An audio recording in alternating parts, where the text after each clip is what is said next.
What a basketball game. On Sunday, May the 7th, 2023, the Philadelphia 76ers tie the series over the Boston Celtics. It is 2-2 going back to Boston on Tuesday night. Man, what is going on, everybody? Welcome back to the Big Fight Field channel. I am your host, Joseph Conlon. We got a lot to get into, man, because my goodness,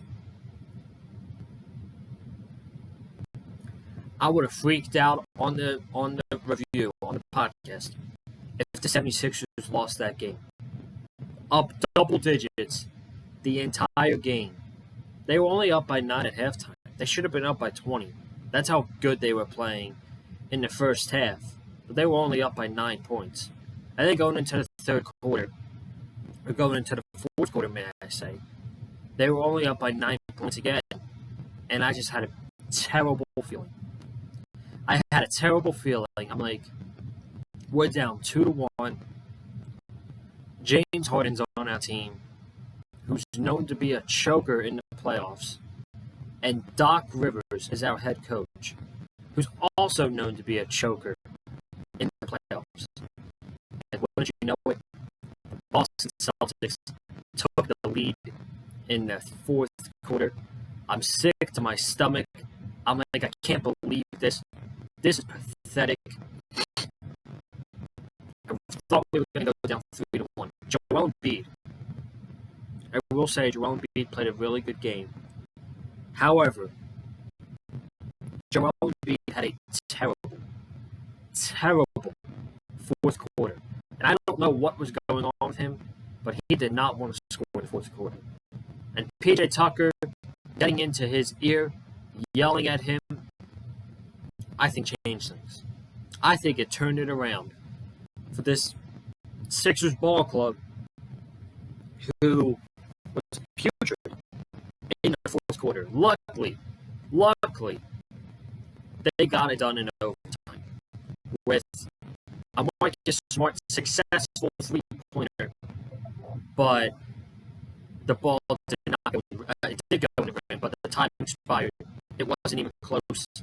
The Sixers, they defeat the Boston Celtics 116 to 115. And like I said, it is now 2-2 going back to the TD Garden on Tuesday night. And I will talk about Game 5 in a little bit, man. But we got to talk about Game 4 first. And if you haven't already, be sure to subscribe to the channel. Turn on the bell for all notifications on the channel. Be sure you don't miss anything on the Big Fight Field channel, like past two game reviews from Game 2 and Game 3 against the Boston Celtics. We took massive L's in those games, and we turned it around today. And boy, did this team need to. We're going to go over some stats before we dive into this game. James Harden, you are the GOAT. I mean, he's the most confusing player in the NBA. But before I get off track, let me get into the stats. Jason Tatum, 24 points, 18 rebounds. This team got so many second chance rebounds. Unbelievable. 18 rebounds and 6 assists. He had 2 points going into halftime. He had 22 points in between the third quarter, fourth quarter, and overtime. 22. Jaylen Brown had 23 points, 3 rebounds, 5 assists. Al Horford, that disgusting fraud, that prick on the Boston Celtics, Al Horford, had 10 points, 7 rebounds, and 4 assists. Derek White had 12 points. Marcus Smart had 21 points, 3 rebounds, and 7 assists. And Malcolm Brogdon, off the bench, continues to be a killer against the Philadelphia 76ers. Had 19 points, 8 rebounds, and 2 assists. I don't know why the Sixers are leaving guys like Malcolm Brogdon Derek White and Al Horford wide open, but their ISO defense is horrendous. And it's the reason why these guys are getting great wide open shots, and they're getting them. Marcus Smart, before it went into overtime, Marcus Smart got a wide open three. And I thought for sure that was going in. And he completely he missed off the rim. And I'm like, oh my God. I thought for sure that shot was going in. The Sixers, this was basically all Joel Embiid and James Harden. This was their show. This was their game. Tobias Harris continues to be a fraud in the series. He had 9 points, 7 rebounds, shooting 3 for 10, 1 for 5 from 3. We paid Tobias Harris $37 million for 7 points and 4 rebounds in Game 3, and then 9 points and 7 rebounds in Game 4. Nice. P.J. Tucker had 6 points, 3 rebounds. It's not going to show it on the stat sheet, but P.J. Tucker is an absolute dog, man. When he yells, the team loves it. When P.J. Tucker is yelling at the players. Because the last couple of years, the 76ers have not had anybody like P.J. Tucker, who's a veteran, who's tough on its teammates. And that's exactly what P.J. Tucker is, man. So shout out to him because he is an absolute dog, I'm telling you. Joel Embiid, 34 points, 13 rebounds, 4 assists. We gotta talk about James Harden, man. James Harden, 42 points, 8 rebounds, 9 assists. Shot 16 for 23 and was 6 for 9 from 3. What a performance. I'll talk about him in a little bit. Tyrese Maxey, he's scared of the playoffs. Not the playoffs. He's scared against Boston. He had 14 points, 8 rebounds, and he shot 6 for 17, and he shot 2 for 6 from 3. George Niang made some nice, he had some really nice buckets today as well. 9 points, 3 for 6 from 3, and that's basically about it. The Sixers bench, not much production. Not much production outside of Joel Embiid and James Harden. And for the Sixers to win the game, those two were going to have to play like stars. And they did. Now, I did say in the fourth quarter, Joel Embiid was trash. He was getting owned by Al Horford and tied 98 to 98. And they let Al stinking Horford, of all people, to come running up the lane for the one-handed slam, and the Celtics to take the lead for the first time in the first half. Since the first half, man. If I was the coach, I would have been disgusted with that possession. Letting Al Horford, of all people, run up like that with the one-handed slam. Flexing like he did. But we're so lucky this team was able to pull it out. Because this was turning into be a Doc Rivers masterclass, blowing double-digit leads in playoff games. And I knew this was going to be a close game because there was points where they would get to a 15-point lead, like at the end of close to the end of the second quarter. We're up 56-40. Everything is looking great. Then all of a sudden, Boston goes on a 7-0 run, and now it's a 9-point game. James Harden makes a 3. Al Horford makes a 3 right before halftime, and then it's a 9-point game. They kept letting the Boston Celtics keep themselves in striking distance, and that's what kept this, and that's what made the Celtics come back in this game. They made the Celtics feel comfortable because when they got big leads, when they got 15, 16-point leads, in a matter of moments, back to 9, back to 8. Fourth quarter comes, Boston goes on a 5-0 run, Boston. Then we get a couple buckets. Boston goes on a big run. We kept letting Boston stay in the game. And this game, honestly, should not have gone into overtime. Let's be real. The Sixers should have won this game by double digits. But they did not. Boston got back into the game.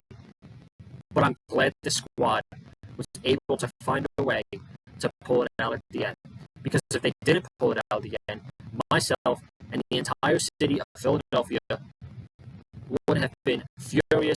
They'd be going after Doc Rivers' neck. They'd be saying, rebuild time, trade away Joel Embiid, just like we did on Friday night. That Friday night, we weren't going at James Harden at Doc Rivers' neck. We were going after James Harden because he was trash. And this is when I talk about James Harden. James Harden was a god today. And yes, I will change my opinion from game to game because this is sports. And that's how sports analysis works. I'm not going to sit here after game 4 and say James Harden played horrible, James Harden was trash, just because I said that in game 3. James Harden was trash in game 3. James Harden knew how to play basketball again in game 4. James Harden was aggressive. James Harden was getting assists. James Harden was the reason why this team won the game. James Harden saved your season. Down 107, 105, I honestly thought they weren't getting a shot off. I'm like, they're not going to get a shot off, and the Celtics are going to win this game. Harden gets the floater. We're tied. Marcus Smart goes for 3. He misses. And then we go to overtime. And James Harden showed up in overtime. And James Harden made clutch buckets in overtime. But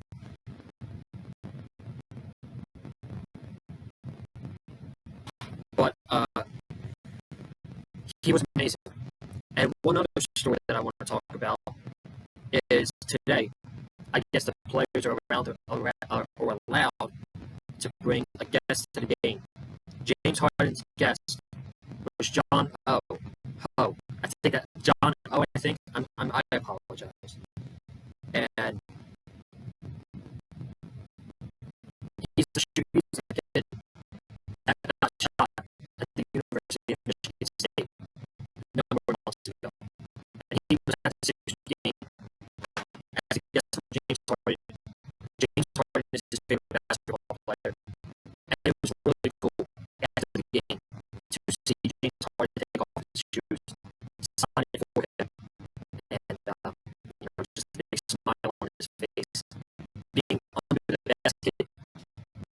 It's just an amazing story, man. And it goes beyond sports. Like, this is life. This guy almost lost his life, and it's just really cool, man. And he was under the basket the entire game, and Harden said after the post game, he's like, he's my good luck charm. And then he goes on Twitter and he says, John O, sixth man. I don't know about you guys, man, but John needs to be at the game Tuesday night. Someone needs to get John a first class flight to Boston and get him to the TV garden on Tuesday night. Because if the Philadelphia 76ers win on Tuesday night, oh my God. Oh my God. Everything will have changed. All of my opinions will have changed. There's a famous quote from a really, really smart man. One of the smartest people on the earth. And his name is Albert Einstein. And one of his quotes that really sticks with me is, when facts change, my opinion changes.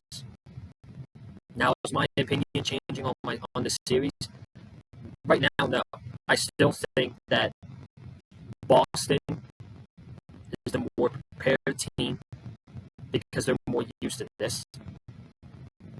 Um, Boston is the better team still. I'm keeping it real here.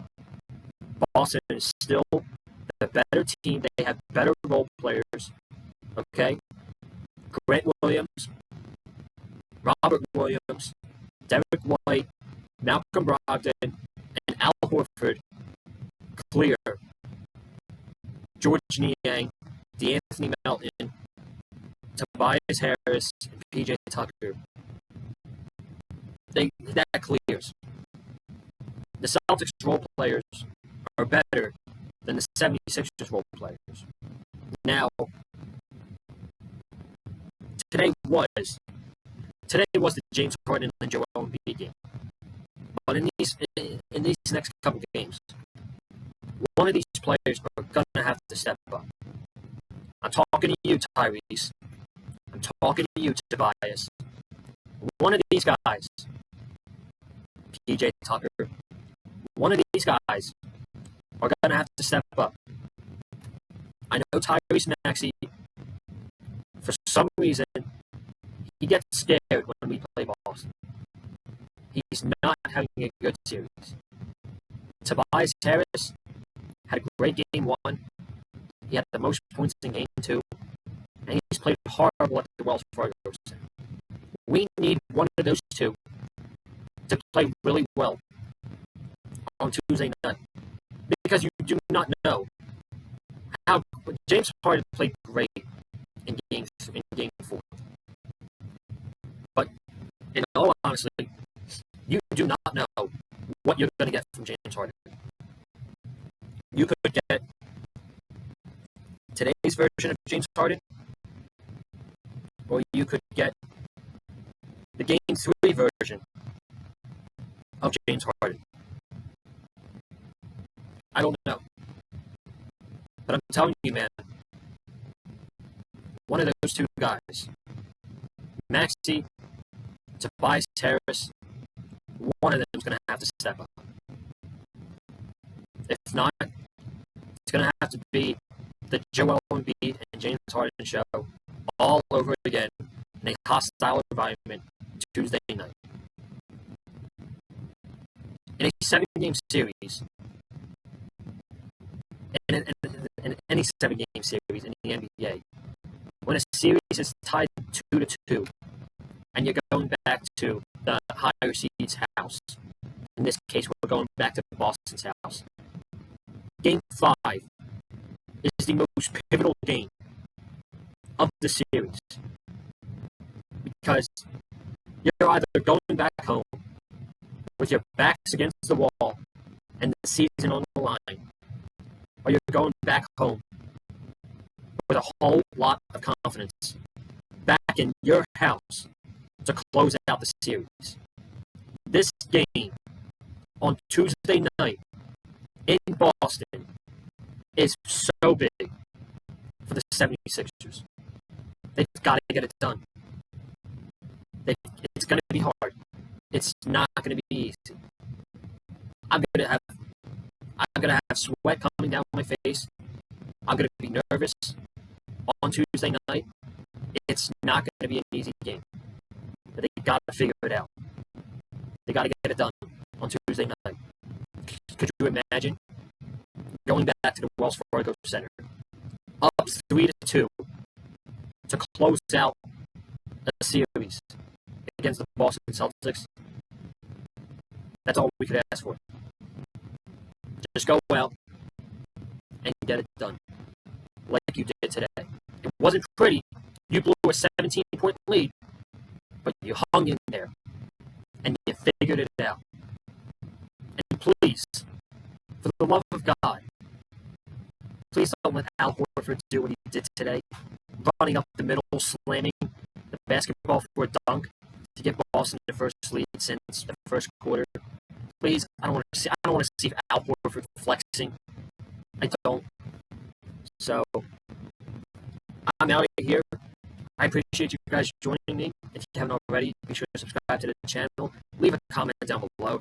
Hit the like button if you like what you heard from me. And follow me on Twitter and TikTok at @Joseph. And we'll be back Tuesday night right here on the channel to talk about Game 5 between the Sixers and the Celtics. Have a good one. I'm out. Let's go Sixers, baby. Peace.